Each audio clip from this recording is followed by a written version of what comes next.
Hello, everybody. My name is Benny, and welcome to the Full Stack Apprentice. It has been a long time since I have done a tarot chat, and I'm so very happy to have a guest on who I've been wanting to get on the channel for a while, but I took my sabbatical and needed some time for myself. So, our new guest, will you please introduce yourself to the members? I'm Shanna. I'm sincerely Shanna D on Instagram and YouTube, and I think that's my name as well on Etsy. So all the places. I'm really curious. I don't know why I missed the first part. I always thought it was Shanna D. Sincerely, Shanna D. How did you come up with the name? Honestly, it's not a very interesting story. I just wanted something that sort of flowed well. It used to be something else. My Instagram was solely like a planner account, and so I don't remember what it was, but just something that flowed well. But I really wanted my name, like the first and middle is kind of the trend right now, or at least it was. A lot of a lot of people had that. And I've always kind of liked my middle name. I don't generally go by it unless you're on my dad's side of the family. So, it just flowed. Okay, if people have either elaborate stories they came up with, people are like, that's what came up and that's what I just give them. I'm always interested to know how people came up with those. So I'm really curious as to, because I was looking at, well, I follow you and I look at your videos. And one of the things that I do is I go back to see how long you've been on YouTube. And for you, that was December 2023. But I'm sure that you started doing tarot before that. What drew you to the tarot? Well, I started playing with the tarot deck when I was a teenager. I feel like a lot of us who are, well, maybe not a lot. It seems like some of us kind of started as teenagers, and it was just something to do. I think I probably Actually, I know why, because I was like a carnival. I went there with one of my boyfriends at the time, and I got a tarot reading, and I was just so intrigued by what she told me because it was so accurate, but it just kind of made me mad because it wasn't what I wanted to hear.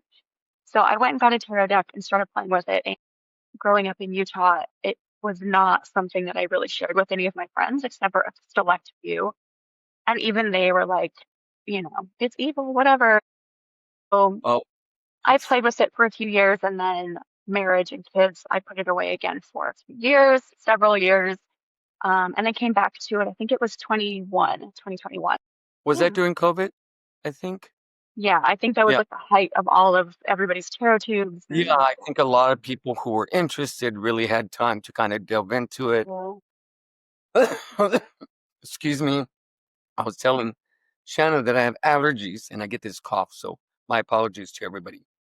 Um, and I mean, watching your channel, you seem to have really got a great grasp. This is, me as a viewer, of the cards and how you use the cards. You know, at the beginning, what was really challenging for you? Were there any cards that really stuck? You got stuck on? Was it a certain suit? I mean, where were the humps that you had to overcome?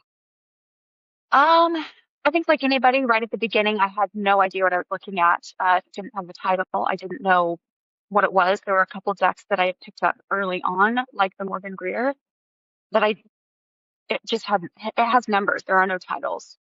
I think on like even just the minors. So it was one that I had rehomed. So just in the very, very beginning, just knowing anything at all about it, I didn't fully understand it. But once I did, I'm gonna kind of jump around a little bit. I know this was maybe one of your later questions. Okay. I'm not sure how, but I found Lisa Pepez's tarot with training wheels and just the keywords Yeah. on the deck. That was what set everything off for me. And that I learned from that very quickly and it was very easy for me. So that was kind of the rest is history, I guess, on those. Yeah, I ended up doing that whole see, I started my channel with the idea that because I didn't find anybody who was brand new Mhm. that I could relate to who was kind of going through that journey of learning tarot. So I decided I'll do it. And so Lisa's tarot and training wheels was the one of the first things that I did in taking kind of like a course. Mhm. And I did reviews on each section. And that really helped me a lot. Yeah. And so I always recommend that to somebody who's brand new as a great starting point because instead of trying to learn 78 meanings of cards, you got 78 words that you can associate to the picture, which kind of helped me quite a bit. Yeah, for sure. How long do you think it took you before you started feeling comfortable in not having to go to a guidebook or definition or notes where you were like, okay, I'm getting it? I would say probably about a year, give or take. I mean, with the keyword deck that I had, I literally studied it every night, like before bed. I would just flip through, and then because the keywords were mostly like on the same location on each card, I would like cover the word as I turned it, and I would just test myself that way, just like flashcards. So, but it was about Yeah. a year before I felt like I could go to another deck and I didn't need the titles or, help that way. So, Oh, that's nice. I'm still really. 3 still. Overall, I think the minors and the majors, I have a good feel for them. It's the court cards now. So fun. I hear that a lot from people. I didn't really have a problem with courts, so but it's an interesting thing. I'm curious what people say. Like, what do you feel like holding you back from fully grasping that, do you think? I think for me because it's 4 of each, and it's like having 4 fraternal twins. That's fair. And then you're looking at they all look the same, but there's subtle differences. I may know Bob because he has a distinct characteristic physically or the way his mannerisms, and I know that's Bob compared to John, who looks exactly like Steve. But Yeah, that's a yeah. way to describe it. That quadruplets. Hmm. So but what I do is when I get the card, I just remember they're at the beginning stages of learning, and then I associate the element with them, and that's my base with them. Hmm. But sometimes something shows up, and I'm like, I don't have a clue, so I have to go to my book.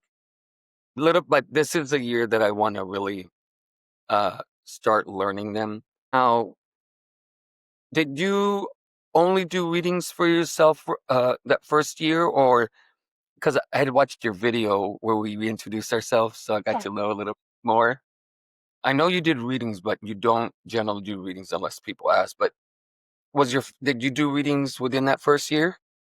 It was really just for me. My second, so I have three children. I have two daughters and a son. My second daughter is really into kind of like the tarot and witchy things and all of that stuff. So she and I did readings together occasionally.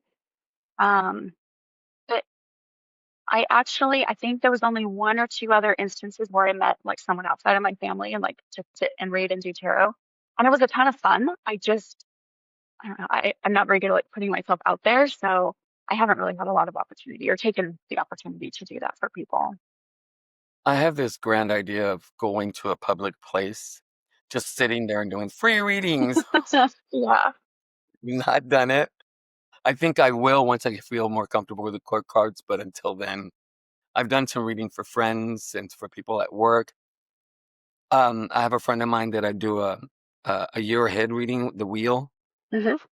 and for her, it really helps. She says it helps her immensely. And the things that happen in her life with how it shows up in the wheel has been a little striking for me. I'm like, because when I have that imposter syndrome kind of feel like, I don't know, is this right? Isn't it right? And then in her life, it shows up in one way or another.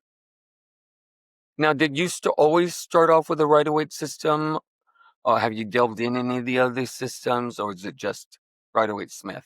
It's pretty strictly Rider-Waite Smith. I'm curious about Marseille, but I feel like it's just such a, I don't know, it feels so much more that I'm just really enjoying Rider-Waite Smith. So I'm like, why spoil that for myself? So for now, Yeah, it's just that. I have a couple, or I guess I have one Marseille deck and a couple soft, but I haven't really focused at all on either of those. yeah. I don't have any thoughts. I have a few Marseilles and I only got them. Well, I got one because I just loved it. I thought it was so beautiful, even though it's out of my element. But I also know that eventually it would probably go out of print because it was an Mhm. indie deck. and so I wanted it. And I have like 3, I think. So I know that you did it during COVID, but what was the inspiration in really deciding I'm gonna study this? This is what I really am interested because our time is valuable. You know, he has an allotted amount of time. So focusing on tarot takes away from spending time with family or going to the gym or watching a movie or whatever is important to you. Why did you decide this is important for me? I think the biggest thing, like you said, time is short, and I had just started a new job in 2021, and at this job they sold tarot decks, and I was like, when I walked in, they only had like 4 or 5. And so it was during the interview. I was like, "Oh, you guys sell tarot?" And they were like, "Yes." And I said, "If I got the job, would you be interested in letting me like bring in more?" And they said, "Sure, whatever." It was a very laid back place. And I got so excited. So yeah, I got the job and I bought my first second deck there. And I just popped it open and started playing with it. And it was funny because part of the reason I put tarot away after I got married was that it made my husband very uncomfortable. Mid to late 40s is where I was in 2021. And I just thought, you know what?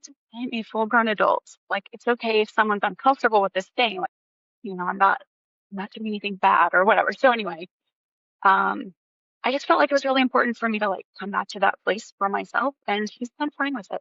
So I think we all just did a lot of growing as people do. And he's like, yeah, it's fine. So do whatever makes you happy. So It's interesting. As we get older, we're more confident in our own skins. We start to realize that, I am more important than what people think that I am. So it's great that you have that opportunity. I've been very lucky. Even my friends, I have a friend of mine who's very close. She thinks it's the devil's work, it's hard. but she doesn't judge me. She does not hang out with me. We just don't discuss it. You know, Yeah, that's good. like, um, what was you think your biggest challenge with tarot? Like, was it doing it? Was it a card? Was it trying to figure out how to read spreads? Spreads are still somewhat of a challenge for me, not to read them, but to sort of, I, I have a hard time picking, I have a hard time picking a spread. Like there's so many, so there's a little bit of overwhelm. So then I think I'm just going to create my own spread. And then it turns into this like 2 hour long thing where, it's become so much more overwhelming than it needs to. But there's one card that has always challenged me. It's the one card in my Tarot with Training Wheels that still doesn't have a keyword. I've given it a keyword, but I can't make myself write it on there. So that's the Knight of Cups. That card just it makes me so mad every time it comes up. I'm like, I don't want to hear it. So yeah, I What threw is that. it about the Netflix that you think comes up that you find challenging? Um, it's a very emotional. Um, to me, it feels like a very like rose-colored glasses, wear your heart on your sleeve, and I am not that, and so I have a hard time connecting with it. Like I just feel like it's so mushy and gushy, and I'm just like, don't.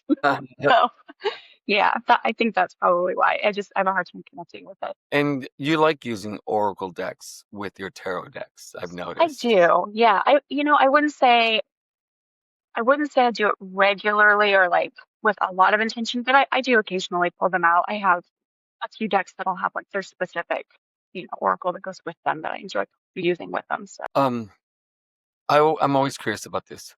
What is your dying ride deck that if there was a fire, this is the one you would save? I always feel kind of dumb saying this because it's such a like it's a mass market. It's the Morgan Greer. I just love that one. It just talks to me and it's just Oh, so like to the point and it's funny and sarcastic.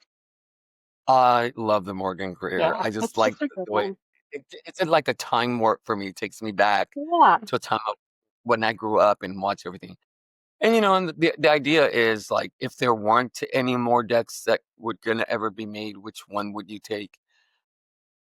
And what about an Oracle deck? I don't really think I have one. I mean, if it, if they said if all the decks left the world, if it was that versus, your house burned down, but you could still buy more. If the whole world burned down with all the oracles, I guess I would probably pick the Death Doula. I really like that one. It resonates Oh, for me. Yeah. So. I wish I have that one as well. I wish I used it more. I was a pleasantly, it was nice to see that you have one of my favorite oracle decks, What which is is that? the It's Sacred Destiny. a good one. Yeah. Uh, you bought it a second time. Yep. Yep.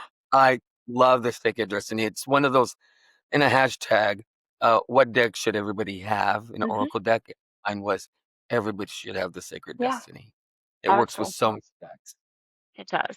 And the guidebook's good. It's straightforward and simple, but hits the nail every time. When starting, how long before you actually started your YouTube channel did you start thinking, I think I want to do a YouTube channel?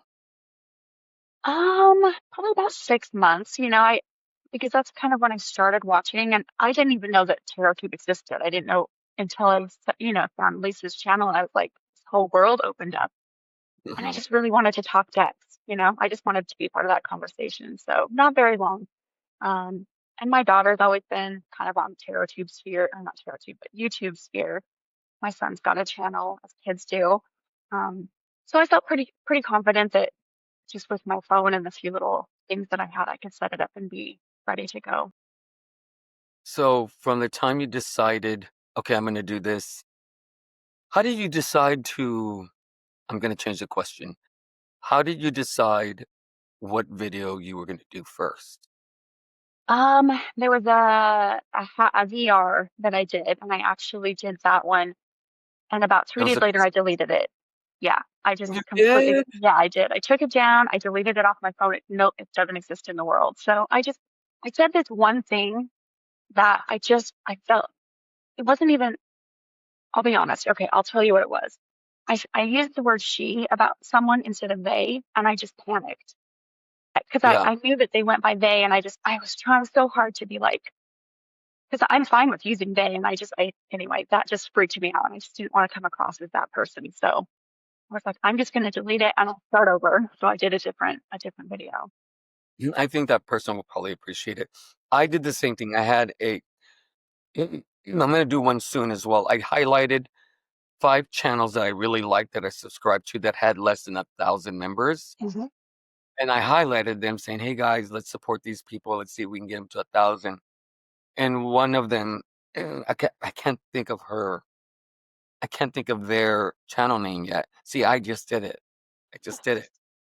I did the video and somebody commented after it'd been up for 3 days, hey, Benny, just so you know, they go by they, them. And I was mortified. Isn't that awful? So yes, yes. And I'm part of the LGBT community. So it's not like it's out of my realm of using. Right.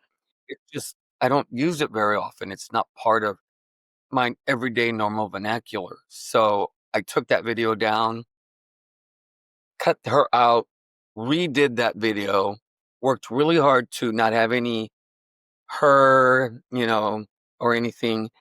And I think I did a good job. I went to edit it and I still had like 4 or 5 of them that I didn't catch myself. So cut those little bits out, put it back up, and they were very appreciative Oh, that's that I nice. took the time to do that. Because I mean, being misidentified is a very big deal for the Yeah. people.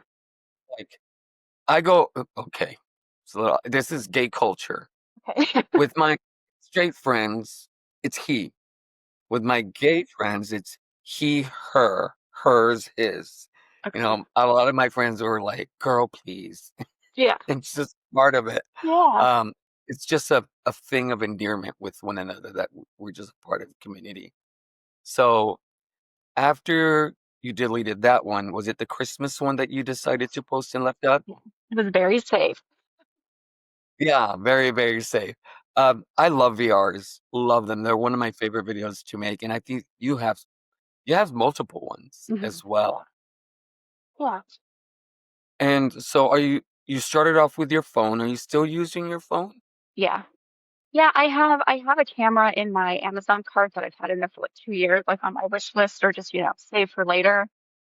That I might eventually get, but the phone's great. Like it's easy, it's there, and then I just transfer it to my laptop and do the editing on there. So yeah, I have had no problems with it. I find that amazing because your videos look like they're done on a camera. Good. Until you told me right now I thought you were using the camera. Yeah. That's why I said, "Are you still using the camera? Because it doesn't look like you're using a phone." Well, thank you. I I'm in know the phone. you have. I remember when I'm not so much in Lisa's Facebook group. I'm still there. I just don't go in super often. But I know when you first started your setup, I remember watching kind of the evolution of that. And I was like, wow, that's so fancy. Well, I am one of those people that if I'm gonna dive in, I'm gonna dive in. So I bought this large contraption and did the video, and I did a lot of research on the kind of camera to get, the kind of micro. Most people don't start that way. They just don't. But I was so enthusiastic in wanting to be on YouTube. But if you look at those first videos, oh my God. They're, you can tell it I'm like brand new. Yeah. Um, and so right now, how you started your channel and what you thought you wanted to, the kind of content that you created or were creating, are you still on that same path or have things kind of changed and evolved for you? I would say it's pretty similar. I have tried to, I think as we all do, we try to find a niche for ourselves. I think that's important Hmm. to kind of grow what you're trying to build. And I felt like maybe I did a little bit for a while, but I don't know. So I feel like I've grown a little, I've expanded a little, but yeah, I feel like it's sort of kind of the same as it was. I don't feel like I've quite found that niche quite yet. So, And do you have a schedule? Because I know there are people out there that create, like Lisa Papez has a schedule, and each thing she knows what she's going to record, and how she has the time to do all of that is beyond me. yeah, Um, do you have anything like that, or do you just have a list, or whatever you decide you want to feel to record, you record? it's pretty much whatever I feel like. I do have like just a running list of like if I get tagged for a VR or if there's a VR that I like, or if someone else does a video that it spurs an idea. There for a while, I was trying to schedule them because I'm generally only going to post once a week. I don't have the desire to take the time to post more than that. Um, Hmm. but yeah, I tried doing a schedule and it freaked me out. I was like, this doesn't work for me because it was too rigid. And then I felt very like I had what's the word? Responsibility. Yeah, a responsibility. And it just felt very, narrated, I guess. Maybe that's the word I'm looking for. But so it's just kind of, I like having just a big long list that I'm like, just if I feel like doing this one. So Yeah. I started off with, believe it or not, 3 videos a week. it's a lot. And Yeah. because it's all the enthusiasm and the excitement, and I bought way too many decks right off the bat. And I did, okay, I'm going to do 2 days a week. I came up with a couple of series that I like, and then I needed a break. And so right now, I actually don't have a set schedule. I'll just post a video as I want to, Yeah. which I'm sure isn't good for YouTube, that algorithm thing. But I don't care about that anymore. Are there things on YouTube that you're very careful of in in general terms? Like for a long time that you don't share. So for a long time, I did not share that I was a therapist. I was really concerned about that because I didn't want people thinking, well, Benny is a therapist, doing this particular thing must be the right thing to do, Right. which isn't because I'm not your therapist. Right. I was afraid that that would carry more weight than it needed to be. Do you have things like that that you kind of keep private that you just don't share? Specifically like that necessarily as far as advice, that kind of thing goes. For a long time, I didn't say like what city I was in just because, Hmm. but with the deck, and on Kickstarter, kind of, you don't have to. Like I could have put Portland, but I just was like, you know what, there's a couple other people here in Eugene that are also deck creators. And so I thought that would be a good way to sort of connect with people. So yeah, the city's out there. I don't say where I work or what it is that I do. I try not to say my kids' names. I did say my son's name a couple videos ago. I don't, it just came out and I was like, well, too late now. But yeah, I try to keep that stuff, I try to keep them out of it just because you know, it's funny because I think I mentioned at one point I was a mommy blogger. So I, blogged all the mommy things, but they had fake names on the blog. And so it's kind of the same concept. Like I just, you know, it's not really my place to share their stuff. So or Okay. anybody's really. Okay. It took me a long time to start getting like, I wouldn't talk about being gay. That was another Hmm. thing.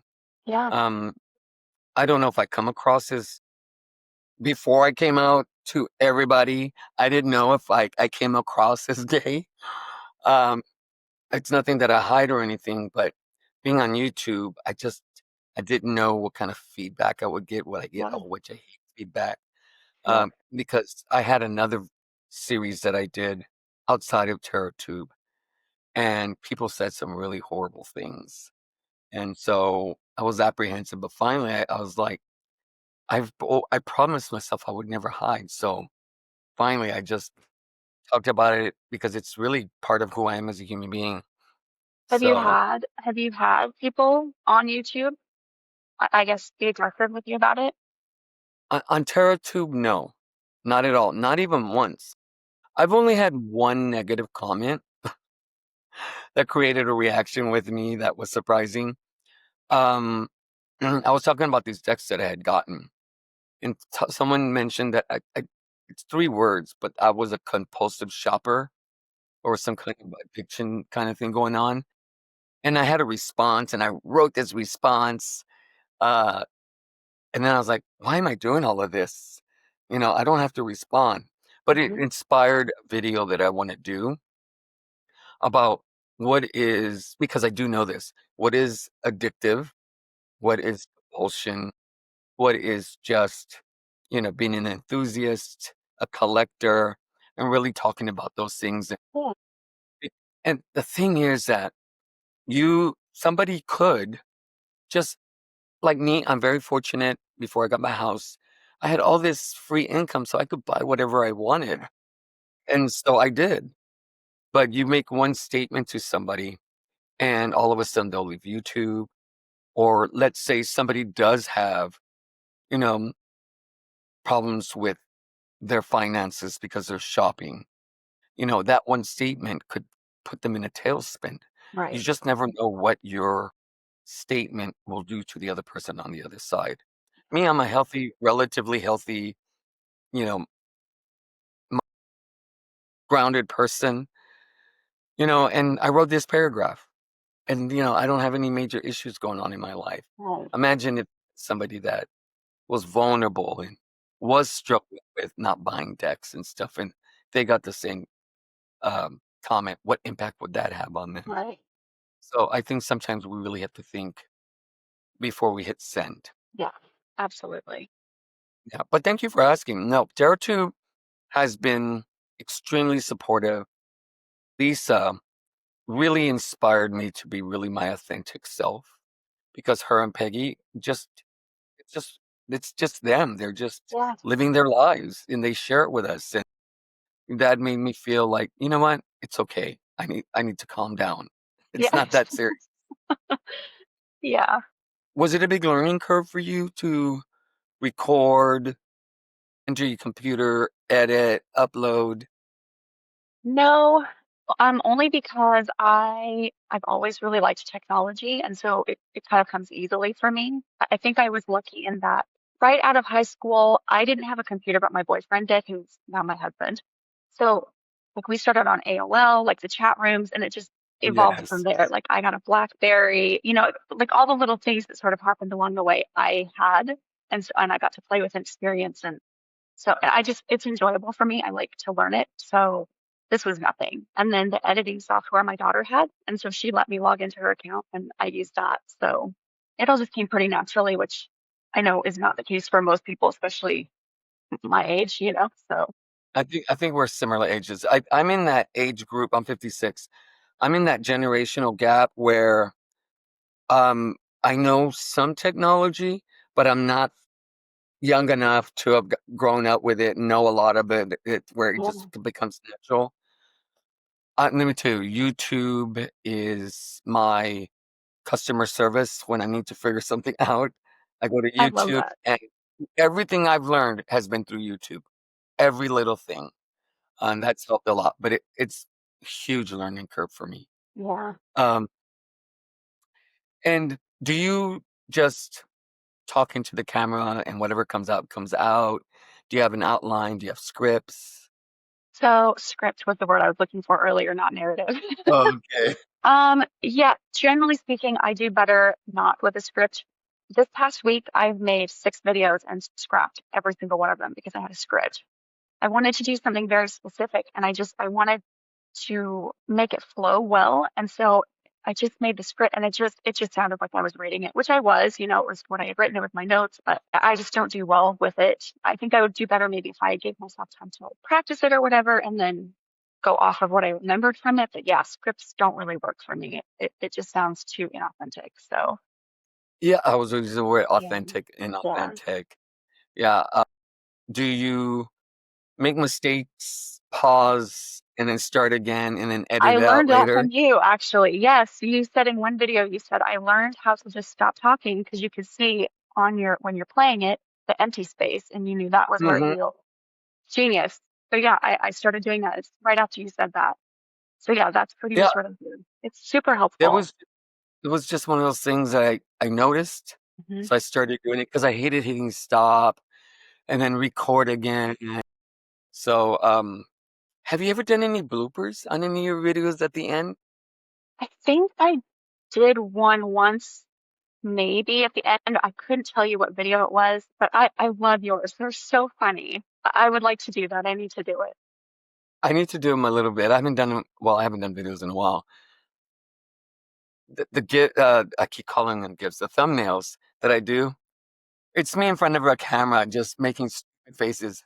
Yeah, it's perfect. That whole little thing is just, it, I don't feel ridiculous, but when I look at it, I'm like, God, that's ridiculous.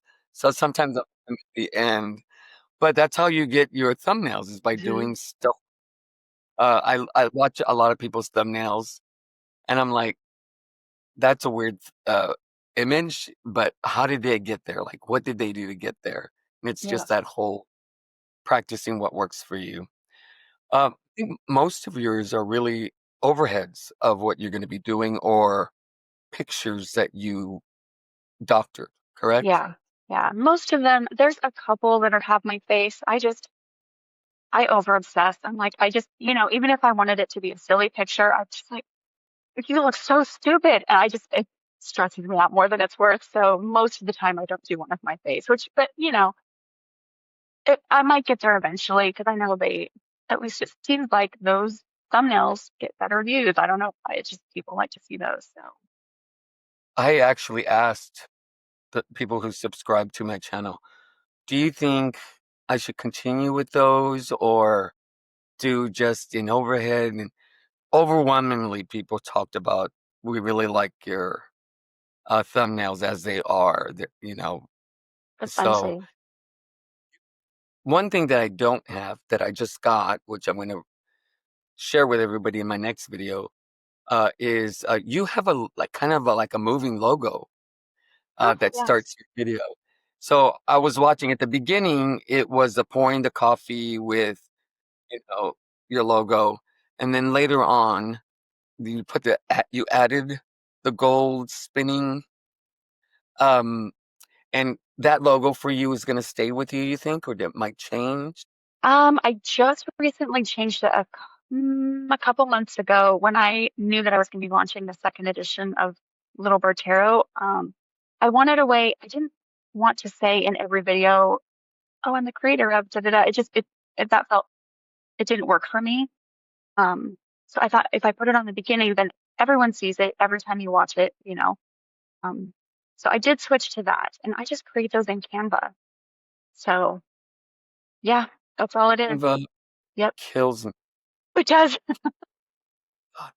I've gotten Canva as a member, Mhm. I'd say in the last 3 years, 3 times. And I play with it for like 20, 30 minutes and I'm overwhelmed. I don't know what the hell I'm doing. Cancel membership. Well, if you ever want help, I would love to help you make one. That I'm would, always in Canva. So, I actually paid someone to create an intro video for me. So uh my video oh, my 3 year anniversary just happened yesterday. oh, Today's congrats. just for everybody to know, today's Friday the 29th, August. So yesterday was 3 years.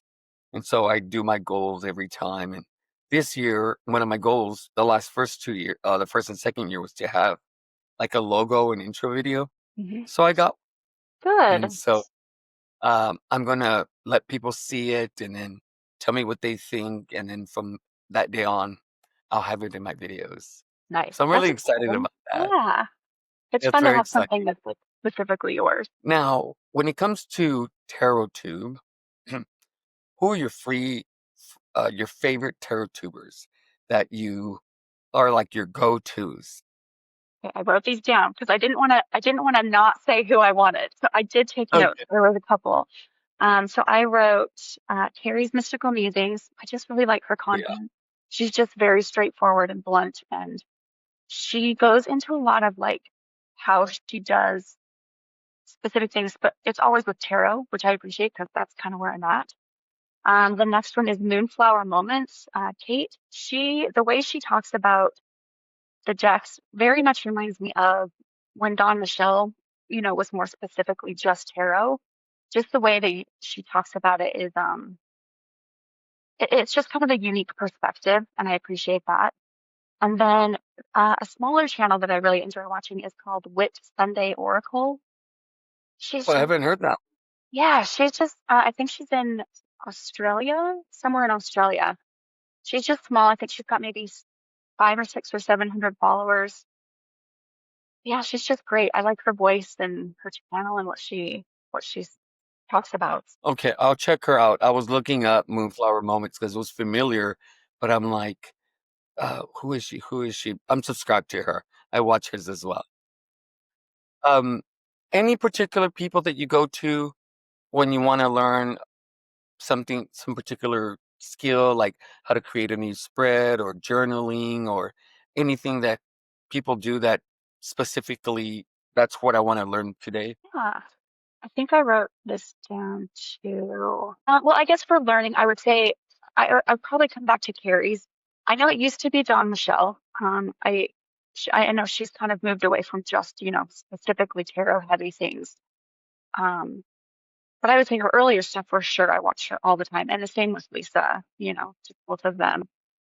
But they've expanded their channels as one does. Yeah, So they've I would say really expanded. Carrie. Yes, very much. It's great. Yeah, Dama Show, that's her full-time job now, Hmm. is her channel and her Yeah. content. I'm looking down because for some reason this creator's name, who I highly recommend for like education and learning, because she knows everything. Trying to remember her name, like she knows like all the systems. But You yeah, know, yeah, she's phenomenal. I just want to make sure I'm on the. I have to switch. She has classes that will be live. It's only like $75. It's like 4 weekends, 3, 4 hours. You can ask questions as she's teaching, but she also has them up recorded. So you can, pay for the course even though you weren't in person. And if I don't find it right away, I'll put it right here so everybody can go to her.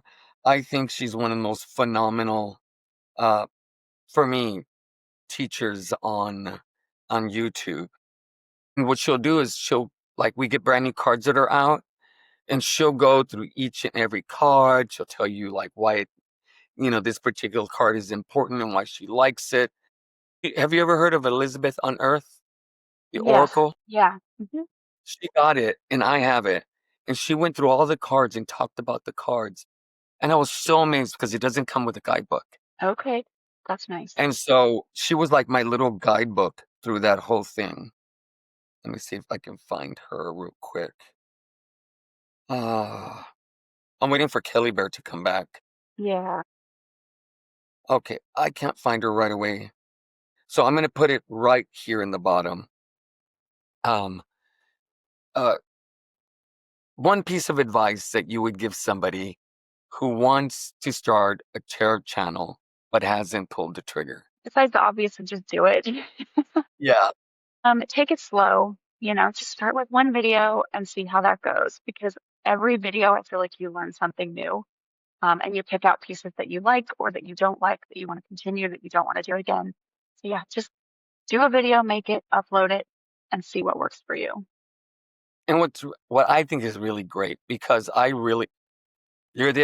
one of the exceptions. I like to go to people's videos and look at their first video Hmm. compare now and see the huge difference.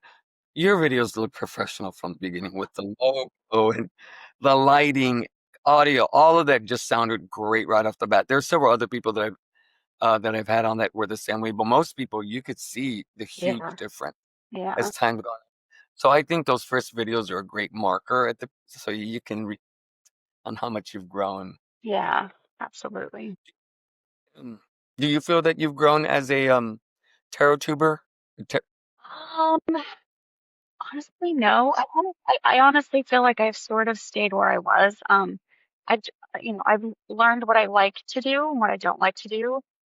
Um, and I'm not sure if I haven't allowed myself to grow or maybe I feel boxed in. I'm not sure. I'm happy with I think that's why I'm happy with where I am. So I don't feel like I need to grow other than talking about different topics. Um, I got answered. I feel Do like you most people are like, I've grown so much. But no, I'm just kind of happy with where I'm at. do you know what your most popular video is? Yes, it is what made me believe in tarot. And that was a Yeah, VR. Yeah. yeah, over 8,000. That Yeah, was a really good it video. was. And that was Moonflower Moments, VR. It was a video to her. So I thank her for that idea because it was a good one. Yeah, I haven't done that one.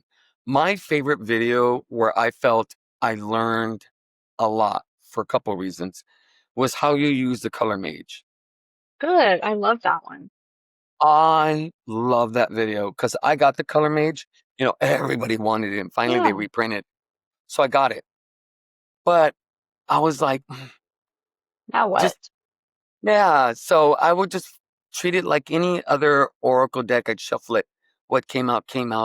And it worked okay, but there didn't seem to be any kind of inspiration to use the deck as much. Yeah. Then I saw your video and I'm like, that's a great way to do that.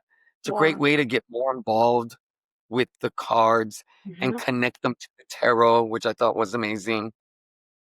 But I think the biggest lesson that I learned in your video is to think outside of my box.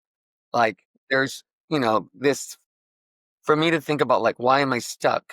Well, what can you do differently? And the Yeah. way you used the mage is very different than I would have ever thought of using it. So it made me see how I can use decks in different ways. Good. I So love that. that Good. was, that was a really good video. Thank you. Now, other than the one deck do you have any out of print decks I that, have, oh, sorry. no, you're fine. You have, I actually just brought two in this month. I was excited about. I think is why I stepped in. Um, I have been looking for, since I started, playing with tarot again, I've been looking for the Victorian Flower Oracle.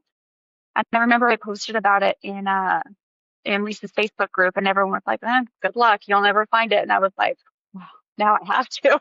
So just so from Baba Studios? yes, yeah. Okay. Yeah. And I found one pretty early on. It was, I was like, that's expensive. But I have never seen one for as little as that one was, and it was gone by the time I realized. And so I just kind of kept an eye on it.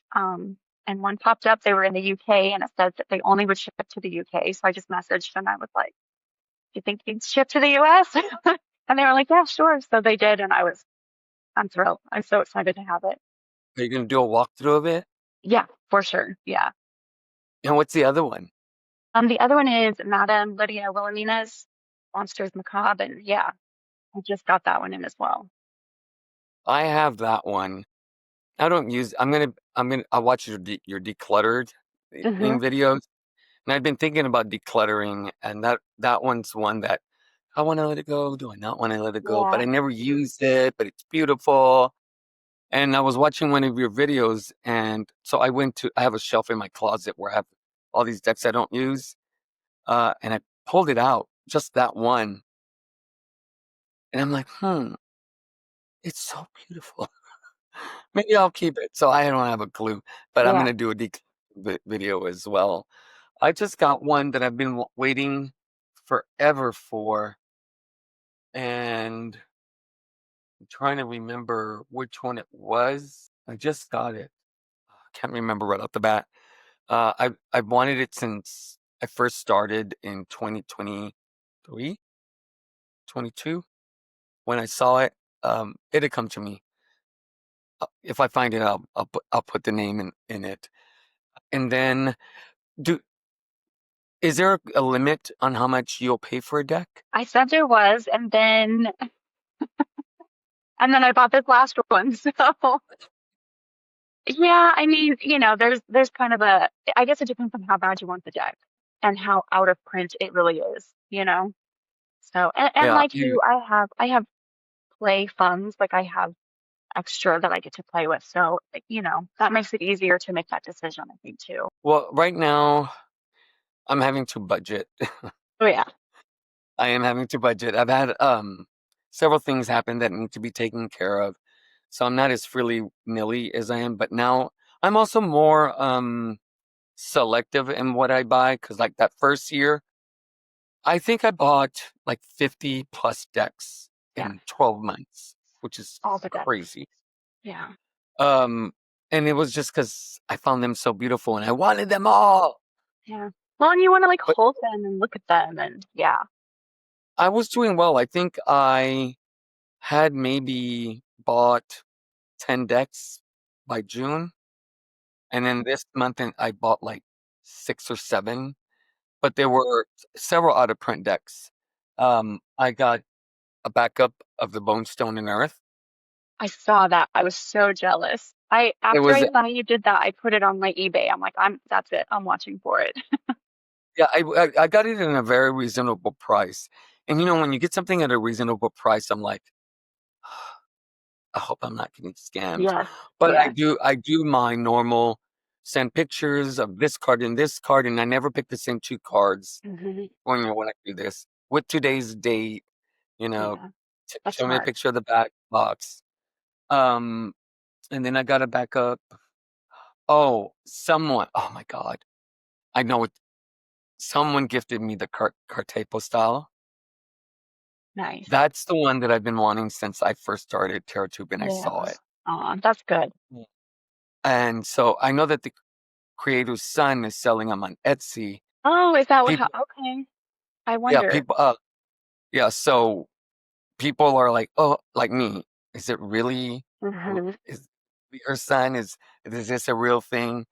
But some people say it is, but somebody in the United States had one of them and sold it to me at a very reasonable price. Nice. That's good. So I was like, okay, I'll get it. So to get the same deck within a couple of months that I waited 3 years for was pretty amazing. Did you ever hear Um, what happened to that creator? Just out of curiosity? Because I know it was like, she sort of disappeared. I do not. And her son has not really giving any information that Yeah. really tells me anything. I try not to think the worst. Yeah. It's like she just got busy. Yeah. I, but there are a couple of creators who are coming up with decks or reprints coming up real soon that I'm excited about. One of them is Mystic Musings, I think it is, or Child Musings. They're like these old antique ancestry kind of picture decks Right. that I, oh, that's Rizzo. You heard her? Yeah. Yeah, that's Rizzo. She thinks she's badass, Yeah. gonna protect me. You do a lot of journaling, Hmm. it Yeah. seems like, because you said that sometimes you'll go upstairs in this room that you're at right now, and you'll just journal for like 2 hours. Yeah. Yeah. It's just relaxing. And it's not always just the writing process. It's also like decorating the page or like finding the perfect thing that I want to put on the paper or just that process of creativity is relaxing. I would tell you, I think that is the most amazing thing. I'll watch people's journals, like Don Michelle's, and I'm Hmm. like in awe. I find it very inspiring. I did one. It was so pathetic. It was No. awful. Shared it on the video. It was like rudimentary. I did it like I had to use my mouth to draw and write everything. It was awful. It was awful. And Oh. so I don't have that artistic flair. Mm. Uh, I know how to decorate my home. Yeah. You know, I used to I used to do drag when I was in my 20s. That was my job. Yeah. And so I know how to paint a face and get dressed and how to be like I know how to be an actor, but when it comes to drawing, painting, colors, all that stuff, journaling, it's sad, you know. It's static. Very Yeah, sad. it's too static. Now, do you have a journal because you create your own spreads? Do you have a journal where you create your own spreads and it goes in a specific journal? Hmm. Yeah, I do. Actually, it's right here. I use this. It's called Happy Planner. Like this is not an advertisement, but I like it because you can pull the pages out. Oh, So yeah, yeah. yeah, yeah. So you can just move them around, organize them how you like, which I like because I'm kind of a list maker organizer. So to be able to like group them in, are they daily spreads? Are they yearly spreads? Or whatever that might look like. So that's how I put those together. How do you know when there's two questions here. How do you know when you just want to create a spread or you're finding yourself, I really need to create a spread for this particular topic that's coming up for me? I guess if it's kind of something, not common, I guess if it's like, I don't know, maybe more specific to me versus a general birthday reading, I guess then that's when I would create a spread. Is that what you were asking? Yeah, yeah, I am asking. What does that process look like for you when you create a spread? Because I wouldn't even know where to begin on creating a spread. Like I know that I can write three things, and then put cards down, but I don't know if I would have a purpose in the long run or how to even organize what a spread would look like to answer a question, I think. Well, I just made one. Let me grab this really quick. I just made Sure. one a few weeks ago because I was feeling like all introspective about putting away my summer tarot deck. So, I like using them seasonally. So But it's do kind of, I. I'm glad that you yeah, mentioned that because I love yeah, using it because then I get to use them all. exactly, exactly. You get to cycle through them. It's an excuse to put one away and start with another. Mhm. So I really wanted a way to sort of like honor the time that I spent with it for the summer and kind of make it a ritual to put it away. Like, I'll come back to you. I don't know. That just felt like important to me. So to be able to create something, I guess I just start with a single question, like, what did I get from you during this season? That's what I started with. And then from there, I pull a card, and then whatever the card was, then I would ask a second question, and that would be the second position. So really, it's just a series of those questions. And then I know some people really feel strongly about positioning cards in a specific way. I generally don't. It's got to fit on my table. So Yeah. sometimes it's just a straight line or, like a U shape or whatever. But yeah, it's just a series Yeah, of. I thought you were going to say, when you said, I pull a card, my brain said, and that card will tell me what the next question's supposed to Well, that be. could be too. So I was like, oh, that's actually a really good idea. And Yeah. then, of course, the answer was different, but now I have that in the back of my brain. Uh, when it comes to these orders, I'm the same way. Don't read. I rarely will read left to right unless that first card is just really calling to me and it's letting me know this is what we're focusing on. This is going to give you, the answer you're looking for. If I just do tarot, it's what stands out Hmm. first. And then it just it's like these words kind of circling. And then all of a sudden they just start making words in a paragraph. And it just gets very, Organic. Yeah. but if I use an oracle card, the oracle card is always the topic. Hmm. And then uh, the tarot cards are the answers or the support that whatever the oracle card uh, tells me I need to do or prevent or whatever. Yeah. So, That makes. um, and have you? I've seen that you've done several of your journal videos. I haven't seen any of them because it's so out of my comfort zone. Do you have any of those videos have instructions on, so any of the people that are watching, any of those videos kind of uh are like a how-to when it comes to journaling? I think I've got one or two out there. My biggest issue with it is that I enjoy showing the process of how I create my pages, and I would love to be able to share like the after, like once the pages are filled, but it's always too personal, and I've just not really found a way Yeah. to, I guess, blur out what I've made, what I've written. So I do like to show the process of it, but I'll be honest, it's funny. Whenever I make one, people are like, I love this, make more, make more. But I have like, it's some of my least viewed videos. So I'm like, well, it's hard because it's like, I like doing it, so I should do it just because I like to do it. And people are, receptive to it, but they just don't click on it. Does that make sense? So, No, it does make sense. I think it's a niche that I think generally most people don't do hmm overall. yeah, So unless you like a would have, specific journal channel, right? Like if I had a specific journal channel, but yeah, like Don Michelle. I mean, she has a lot of specific journaling stuff. So, like for me, when I watch people's videos and it says journaling on them, I won't watch them because yeah, I'm not going to create a journal. right. Even if I find it inspiring, because at the end I would just be so disappointed.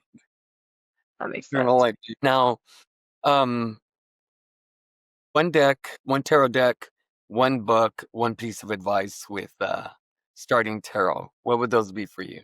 Okay, for one book, I would say 78 Degrees of Wisdom. It's just my go-to. I still use it. If I'm sitting here and I do a reading, I'm not sure when I opt for this versus the guidebook, but sometimes I will just ignore the guidebook and go straight to this because I really want to know the meaty part of it, or like what the symbolism is behind like the original deck, because that helps me kind of draw associations with whatever deck I'm currently using. For depth, I don't know. That's such a hard question. I guess I would say the herb crafters. That's kind of my love right now. So The herb. I have noticed this about your channels: birds, flowers, plants. yeah, it's funny. I still Again, haven't used any of all them, but I do.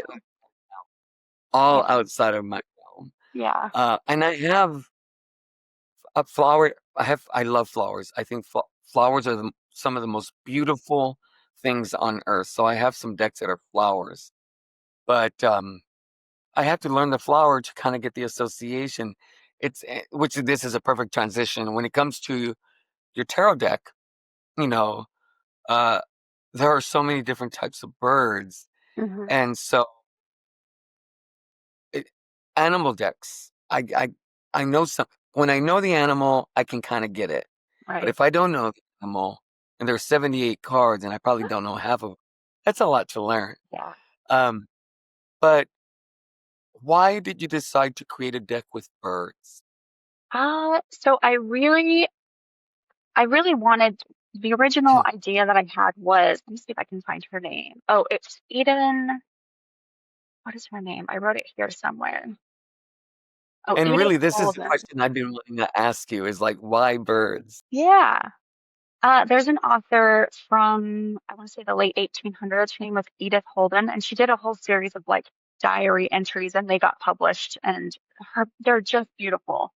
And so when I was in kind of my planner journaling, before tarot, a lot of people use her books to do junk journaling, which is like to tear out the pages, which I know Uh-huh. is, sacrilege or whatever. Tear it out. So that's what I thought, my first thought of what I was like, oh, I'll just use her images for tarot, but it's still in copyright. Her family has kept it in Mm. copyright.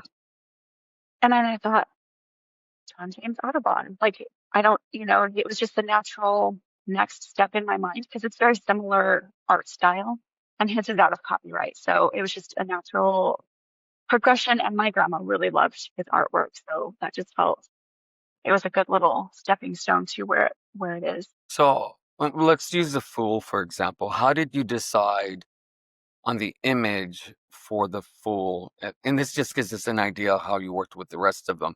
How did you pair up the image with the card?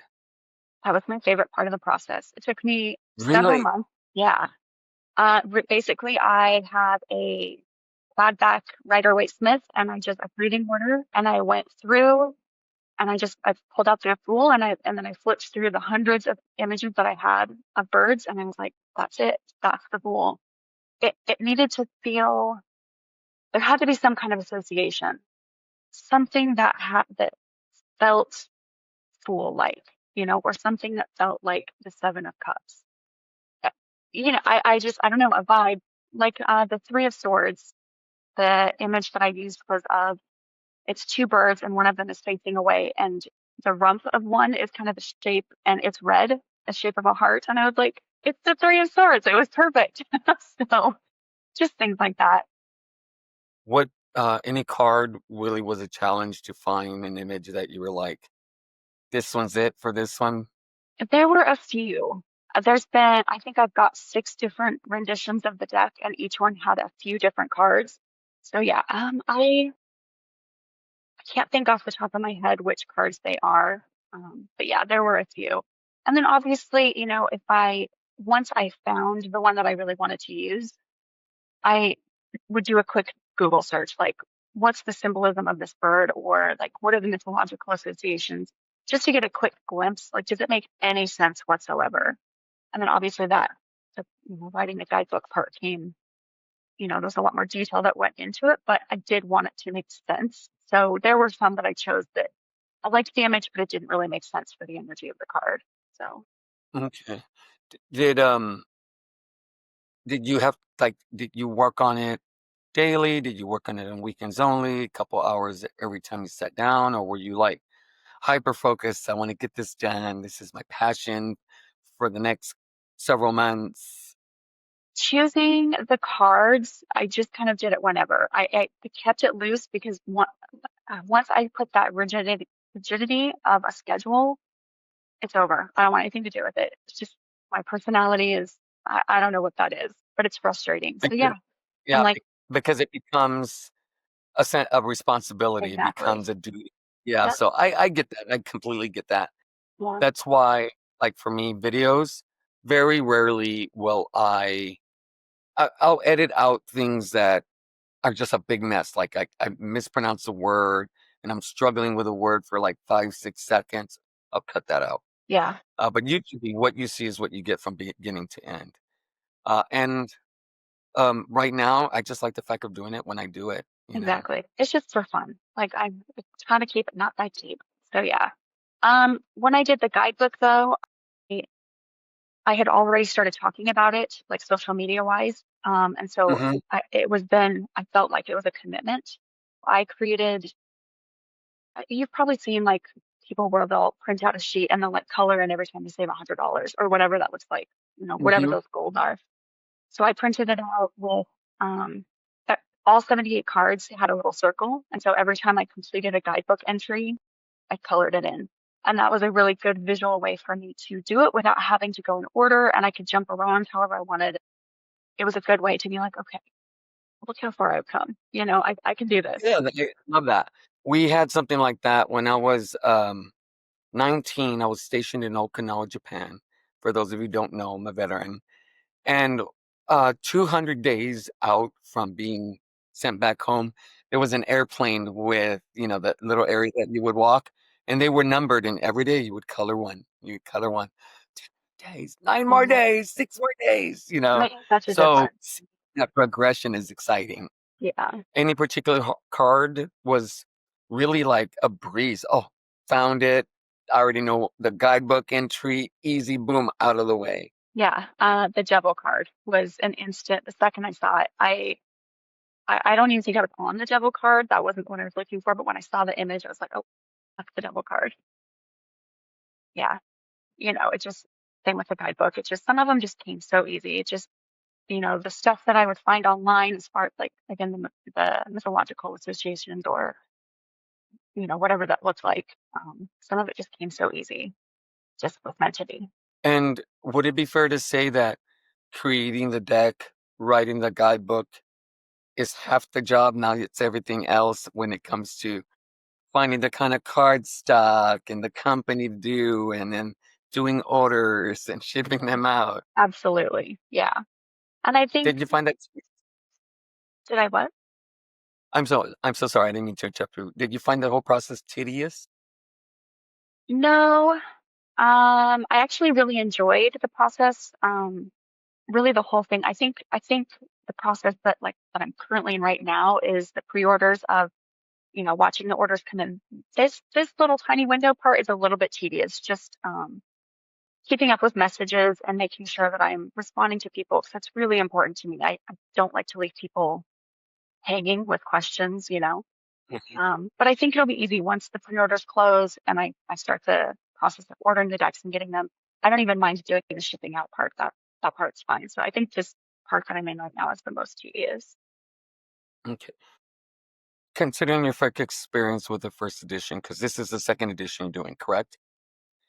I'm thinking because I want to create a deck and I already know what I want to do. It's probably 2 years out because I have to finish something first. This idea of like creating a deck, writing a book, getting it out there, getting it to everybody feels like a lot. Hmm. Like, and for some people, it prevents them from even beginning. Yeah. What did you have that experience before you actually delved in, or did you just took it one step at a time? I think I had an advantage in that, again, because I'm a little bit older, I know what makes me tick and I know what works for me, generally speaking. So once I had Hmm. that idea, I just started and I didn't tell anyone about it. My husband knew obviously, but I didn't post about it. That was my biggest thing. And I think I didn't start posting about it until I was almost done with deciding on all of the cards. Once I started the guidebook, I think that's kind of when I started posting about it.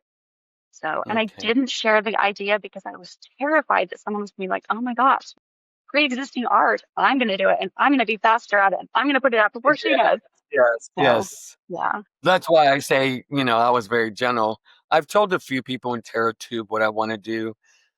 Frankly, I don't think what I'm doing, there's a unique aspect to it that would be difficult to try to do it faster than me per se. Sure.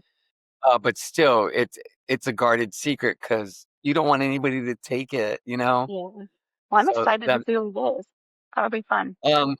we'll talk off camera. I was gonna ask you one more thing. Have you been surprised or just with the reception that you've had with this deck? Because there are people who love this deck, just Yeah. absolutely love it. I feel a little bit weird saying this, but no. No. Birds, people either love birds or they really don't like them. They're afraid of them. So because it didn't exist, a bird deck really didn't exist, at least not in tarot. It Mm-hmm. was about what I expected, and which feels weird. Like I feel like I'm tooting my own horn, but no, It's people love his fine. artwork, and it's not my artwork, so I can be like, it's Yeah. gorgeous artwork and not feel weird about it. But yeah, it was about what I expected. Yeah. It always stuns me, and I'm not because I'd be like on Kickstarter and I see this ugly cat tarot thing on there. And it's like 3,000 percent, made. And then you have this dog deck and it's 75%. I'm like, Yeah. what is it about the cat decks? But I do have a couple of cat decks. Well, actually, I think I only have one. I have one. Oh, I'm going to have two. The one that surprised me was the Bohemian Cat Tarot. Oh, Oh, I was really surprised. I really like yeah. that one. Nice. And Okay. then the Rabbit Tarot just got completed on Kickstarter. Right. That one's cute. Tarot. I had bought it. I gave it to someone as a gift, and then you could put it on as an add-on. And I was like, well, I gotta have them both. So I'll have two of them. So, um, what's next for you after you get done with your tarot decks? So I just bought it's called a brush pack, a watercolor brush pack to go in my Procreate, which is just an art app in an iPad. I really want to create an oracle deck. I don't have an idea yet, but I really want to do it in watercolor and I would like it to be my art.